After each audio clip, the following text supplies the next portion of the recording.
Katherine. Happy New Year. I hope 2023 is going to be your best year yet.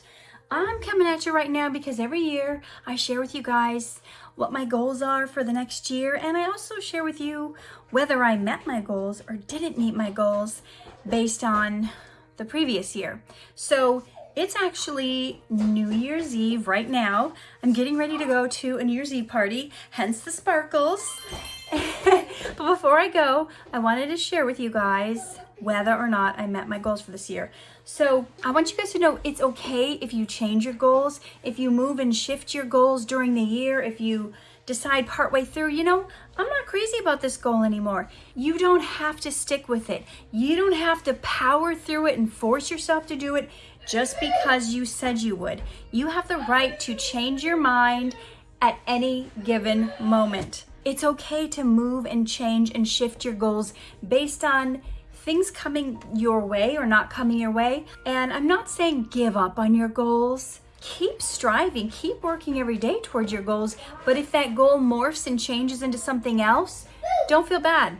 Don't feel bad about it. And don't feel bad about getting close but not reaching it, because if you wouldn't have tried, you wouldn't have gotten as far as you have. So you may be able to finish that goal in this first quarter of 2023. So my goals starting 2022 were different than 6 months down the road. So we could do a quick recap here of what they were in January of 2022 and then what they changed to in June of 2022. And you'll see it moved and shifted. So what I'm going to show you now is based on the goals I had for June of 2022. So I have a little vision board here. This is right across from my desk. I sit not behind me. That's my assistant's desk, but I sit right here, and this is where I can look. So I had certain goals. First goal, I would also like to organize my hard drives. I'm going to talk about is organizing the hard drive. Did I do it? No. I attempted. I sort of started, but I realized that's going to take probably a solid 2 weeks to really organize them. I need to, because I'll be able to work so much better and do so much better knowing where everything is. The next goal I had, I am going to be writing You Are Worthy for Teens. I didn't get there yet. I didn't do this either. I wasn't inspired to do that. So here I want to talk about this because this is an example of when other people want you to do something and it seems like it fits, it seems like it's right up your alley, but it may not be something that you're ready for or something that you want to do. So I have the You Are Worthy book. I did finish writing it this year, and it's coming out this month in January. So yes, that is a goal I met. However, I was going to parlay that also into a book for teens, which I ended up not doing because I needed more feedback from teens on the specific struggles they have with their worthiness and their self-worth. So until I can get a group of teens to want to have a Zoom call with me and talk it through, I don't quite have the material of how to turn what I already have into a book specifically for teens. So if you're watching this and you're a teen and you struggle with self-worth or worthiness issues, leave a comment saying you'd be willing to be part of this group, and maybe inbox me on Instagram too and let me know you'd want to be part of the You Are Worthy teen book research that I'm going to do. So it's kind of tied together. A coaching program for teens based on the book. Another goal I had, I'm going to be directing a music video. I was going to shoot a music video based on the You Are Worthy song, and I got the team together. I got all the people that were willing to help me with it. However, I wasn't able to raise the funds. I wasn't able to raise the money, and that's kind of a common thing in Hollywood when people are trying to put together films, short films, music videos, whatnot, is then raising the money.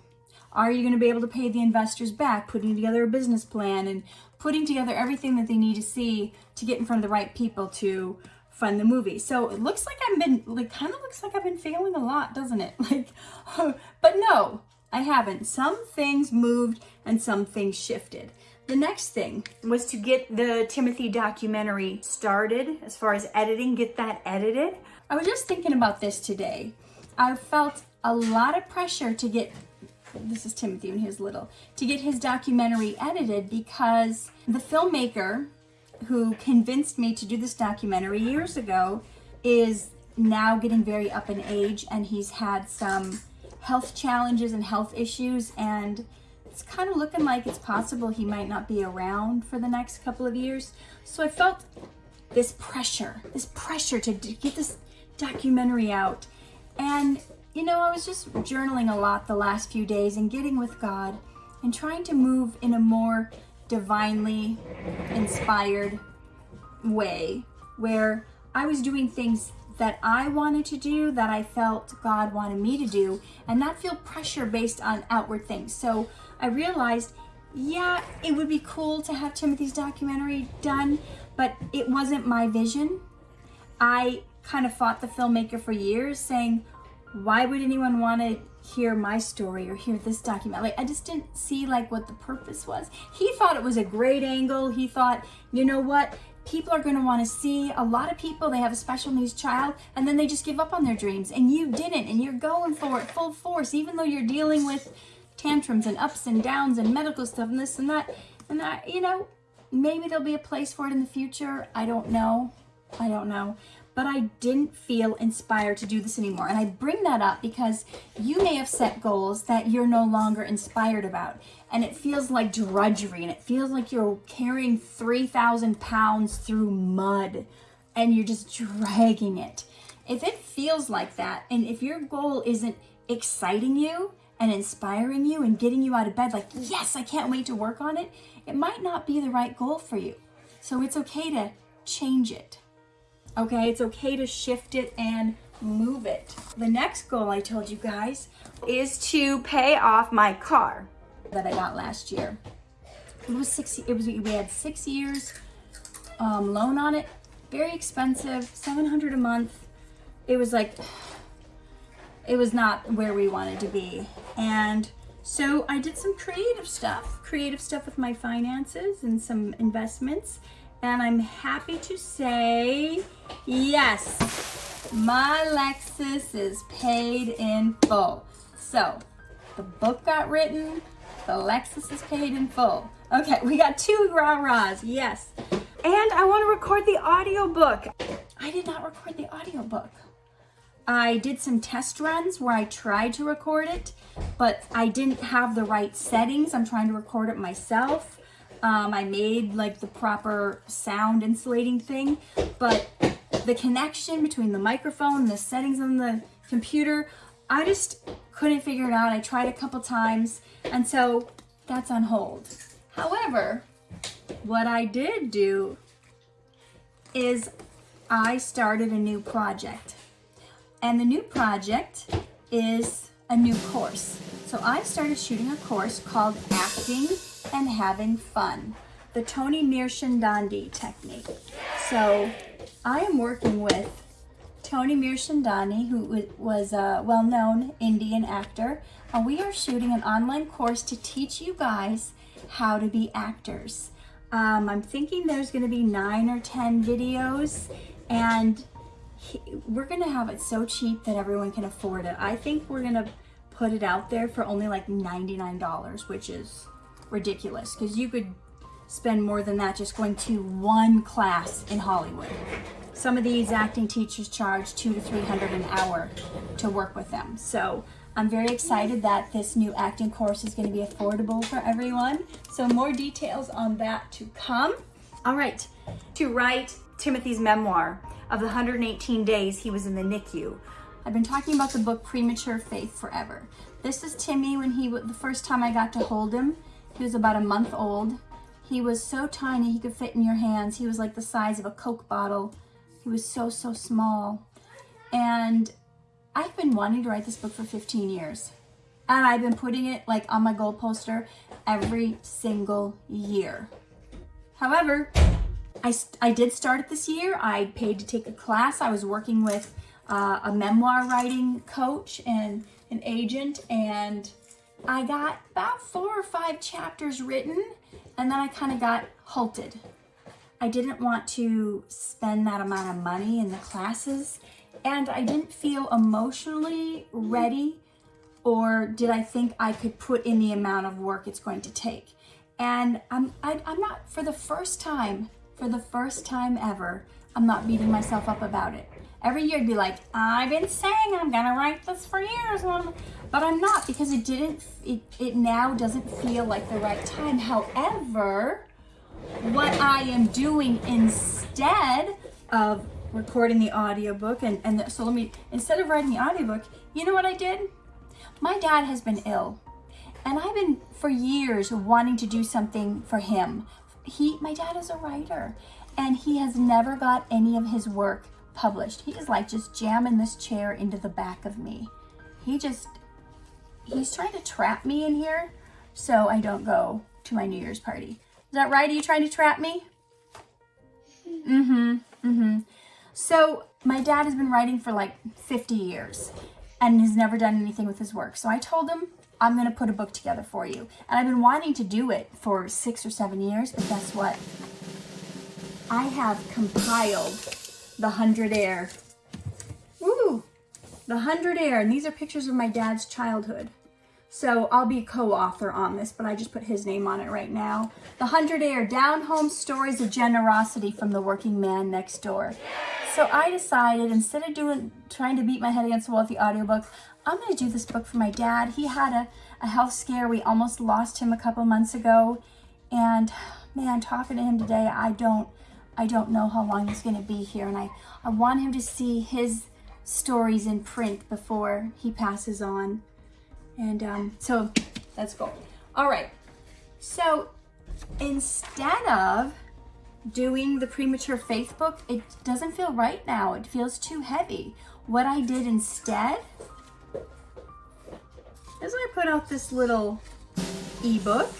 This little ebook called 10 Things God Wants You to Know About Putting Him First. And you know what? A little 42-page ebook, easy read. It's online right now for $2.99. This is what blew my mind. I got #1 in the category of bestseller in Christian stewardship. Y'all, I got ahead of Kenneth E. Hagin. He is a powerhouse in the industry. And I also got bestseller in religion and spirituality. The book got #1 bestseller, above a book from C.S. Lewis. What? Somehow I beat him up the day I launched this book. So guys, I may have shifted and changed my goals, but hello, look, I didn't even know I could do this. Wow, the hard work I put in, the classes I took on how to do this, it's paid off. And you're probably wondering, Katherine, I've been staring at this picture of you running on the beach in a bikini this whole video. Are you going to tell us what that's about? 6 months ago, I told you guys, I was like, you know what? I feel like I've packed on some weight the last couple of years, starting with COVID. Well, I'm gonna get that off. I plan on losing 20 pounds. So I put this here as inspiration for that time I went to Hawaii with hubby and was running on the beach. And I said, you know what? I am gonna lose 20 pounds this year. And it was like last month, it was looking like I was like maybe only gonna get halfway there. But I really buckled down, and I just really buckled down and got serious about it. And as of today, even last week I was like, oh, I'm gonna be like 5 pounds off. As of today, this morning, I am exactly down 20 pounds. So yes, I did meet that goal. Whew. So you guys probably want to see. You're like, can we even tell? I think you can kind of tell. I don't know. This probably isn't the best angle because it's pointing at the goals. I don't look as fluffy as I did in some of the Dhar Mann videos earlier this year, but I guess you'll see the difference. So this is what my goals were for 2022, and this is what they are instead. So yes, I met that goal. And I guess I'll shoot a different video on what my 2023 goals are, because this is getting too long. So this is the 2022 recap. I hope me talking through why I made some of the decisions, why I changed things up is making sense for you, so you feel like you can shift and change and move your goals at any time and not feel bad and not feel condemnation, because so many times, like the Timothy documentary, so many times other people set goals for me and other people wanted me to do stuff, and I just didn't know why. I was hitting my head against the wall, and it just wasn't for me. It wasn't the right time, and I felt pulled to do these other things, and these other things, they paid off. They're paying off, and I am gonna do some of this other stuff next year, but I'm not gonna tell you which ones.